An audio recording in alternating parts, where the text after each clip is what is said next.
This Wednesday is all about raising your rates. Let's talk about you raising your rates. Because when you're not charging what you're worth, you're undervaluing yourself, and we risk you running out of the money and the passion to get your business a certain level of success. Have you ever noticed that people who charge more elicit even more respect? They're valuing their time. I'm not saying just like inflate your rates and just charge more randomly. What I'm saying is be willing to actually build out the services, the programs, the products that warrant you charging more so that people take you more seriously. Ask yourself, would I buy this? Would I spend this much money on this program, on this product? Why not go the extra mile to create the best program, product, or service possible? If you don't know where to start and you haven't had paying clients yet, go get a couple of clients who you're working with pro bono for free in exchange for them giving you a hot testimonial for your marketing materials, because you're going to need those testimonials to start raising your rates. So number one tip to raise your rates is to always be willing to add value so that you're selling something that you feel great about, which brings me to the number two tip, to stair step your prices. You're not ready when you're first starting out to go out there potentially and charge $1,000 a month. I highly encourage you to choose a rate that feels exciting but somewhat realistic, and then stair step your rates and be willing to raise your prices maybe once or twice a month. Maybe you raise your price between every couple of clients that hire you. There's no reason that you can't raise your rates as you get more comfortable having clients hire you and working with clients. You're gonna find that you're holding a lot of space for your clients. And that's why I recommend that you stair step your prices. Month by month, I invite you to, every time you get new clients, put them on a 6-month commitment. Explain the value of your services in terms of a 6-month transformation. You're creating recurring revenue for yourself.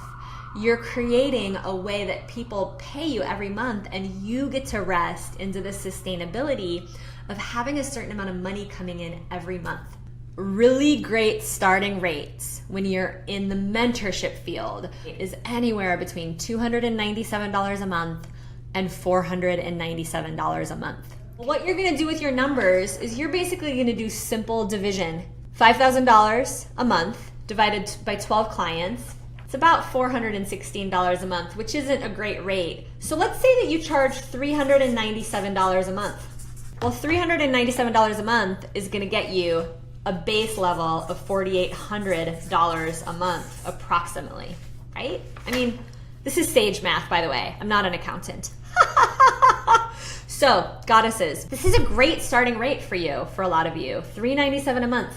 There's something about saying $297, $397, $497 that actually resonates with people. We've done split testing on this. We've actually kind of like gone out and tested different rates. And people like rates that end in a 7. Let's say some clients come in and they're like, I can't pay you $397 a month, but I could pay you $297 a month, and you really want to work with them. And you're like, okay, great, they're gonna get a deal. And then maybe you're like, okay, I'm gonna need 13 clients instead of 12.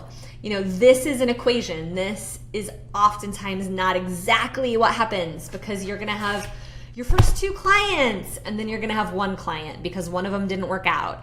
And then you're gonna have 5 clients because you did a speaking engagement, and then you're gonna have 4. Just so you guys know, I'm the business mentor that's not gonna like sugar and rainbow coat every single thing that you're gonna do in business, because it's not always gonna happen exactly the way you think it's going to. But run that rate through the test of, is this rate exciting but realistic? Can I say it in the way that I would say, please pass the salt? That naturally. And if you feel a little nervous to say it, my assignment to you is to practice. The final tip, drum roll please, is to see your clients as resourced. What we all have to remember is that people's excuses are oftentimes around money. And that might have nothing to do with the amount of money they have in their bank account. I actually have talked to clients of mine that hired me who told me, yeah, I really can't afford a business coach. But they had $500,000 sitting in their retirement account. And when we really got down to it and we got down to what it is that they really wanted to create in their life, they were like, yeah, I could probably pull 10 grand out of my retirement account. People will walk around saying they have no money, and what does that really mean? It could mean they have tens of thousands of dollars in their account. And for some of them, they really have no money, like they really are at zero. And for some of them, they're in debt. And for some of you, you can relate to this. Maybe you're in debt too. So first of all, don't run any shame around that. Second of all, if you do have debt, that points to the fact that you're a risk taker. You're resourceful. You know that zero is not zero. You've been willing to stretch a little bit. Get over it. Stop worrying about it. But what we need to do is we need to get you having one place where the numbers are going up. You got to have at least one bank account where the numbers are going up. You're always depositing money into that bank account. You've got one account, at least one account that's growing as you're also paying down your debt.